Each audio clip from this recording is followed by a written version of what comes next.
A gente segue porque depois de 2 meses de negociações entre o Centrão vai desembarcar agora na esplanada dos ministérios. A gente acompanhou essas negociações intensas, né?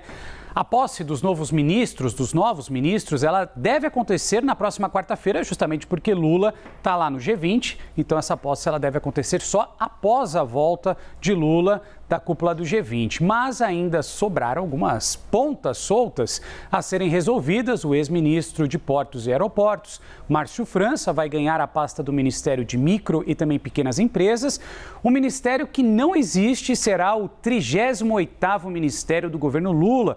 Assunto para Theo Cury, que vai aparecer aqui com a gente, direto da ensolarada capital federal. Theo, bom dia para você. Conte-me tudo nesse calorão aí, você de interno, gravata, tudo bem alinhado, hein? Na estica, Renan, bom dia para você, ótimo dia para quem nos acompanha aqui do calorão de Brasília. Ótimo dia para todo mundo que nos acompanha nessa sexta-feira. Vamos lá, então, expectativa para a publicação dessa medida provisória que vai oficializar a criação desse novo ministério para acomodar Márcio França nessa dança das cadeiras que acontece no governo do presidente Luiz Inácio Lula da Silva. Negociações que se arrastam ao longo dos últimos 2 meses e que tratam da chegada do embarque de partidos do Centrão no governo do presidente Lula, com o objetivo, aí na parte do governo, de angariar mais votos, de ampliar os números de votos favoráveis à aprovação de projetos de interesse do governo no Congresso Nacional. Por isso, houve essa sondagem e agora o convite formal para que 2 representantes do Progressistas e do Republicanos passassem a integrar o governo. Por isso, André Fufuca, do PP, e Silvio Costa Filho, do Republicanos, assumem, respectivamente, os ministérios de Esporte, Ministério de Esporte com André Fufuca e Silvio Costa Filho no Ministério de Portos e Aeroportos, substituindo Márcio França, que vai para esse novo ministério, que deve haver uma mudança de nome. De acordo com a Thaís Arbex, deve se chamar Ministério do Empreendedorismo, Economia Criativa e Cooperativismo, algo que ainda vem sendo debatido. A gente só vai saber ao certo o nome desse ministério na semana que vem, quando essa medida provisória for publicada, junto com a posse desses 2 novos ministros no governo do presidente Lula.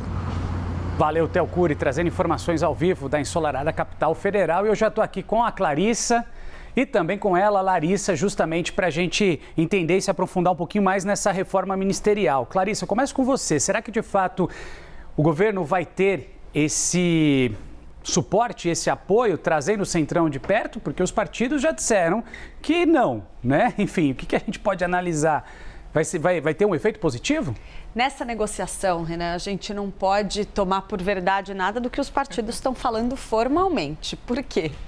Porque não é do interesse de partidos como Republicanos e o PP aderirem formalmente à base de apoio de Lula. Uma figura que conseguiu transformar essa ideia da cota pessoal do presidente em regra praticamente para todos os partidos de centro que querem se aliar ao governo foi Gilberto Kassab com o PSD. Ele conseguiu ser um dos principais apoiadores do presidente Lula na campanha de reeleição e, ao mesmo tempo, se tornar secretário auxiliar direto do governador de São Paulo, Tarcísio de Freitas, para vocês terem uma ideia. Então, ele conseguiu dominar esse mecanismo com maestria e a gente começa a ver cada vez mais todos os partidos do Centrão seguindo caminhos semelhantes. O que o Republicanos e o PP vão entregar para o governo Lula? Uma porção significativa dos seus votos na Câmara dos Deputados. Eu digo significativa porque a gente sabe que tem algumas figuras dentro desses partidos que se elegeram naquela onda bolsonarista. É inviável imaginar que figuras que têm todo o seu histórico político ligado a Jair Bolsonaro consigam votar constantemente apoiando o governo Lula. Eles conseguem até votar no que eles chamam de matérias de interesse do país. Por exemplo, vai votar reforma tributária? Não, eu sou a favor da reforma, é bom para o país, a gente faz. E por aí vai, o critério é esse. Ainda assim, existe um compromisso. Todo o resto da turma, que não está tão alinhado ali ao Jair Bolsonaro, tem até interesse em aderir à base de Lula. Lembrando que no ano que vem tem eleição municipal. Então, esses partidos vão entregar? Vão. A gente pode sim esperar uma melhora significativa na articulação no Congresso. A questão é a que custo, e é por isso que a gente está vendo toda essa negociação nos bastidores. Ainda não terminou esse processo, Renan, a gente ainda está em negociação da mini-reforma ministerial. Os cargos de segundo e terceiro escalão têm peso.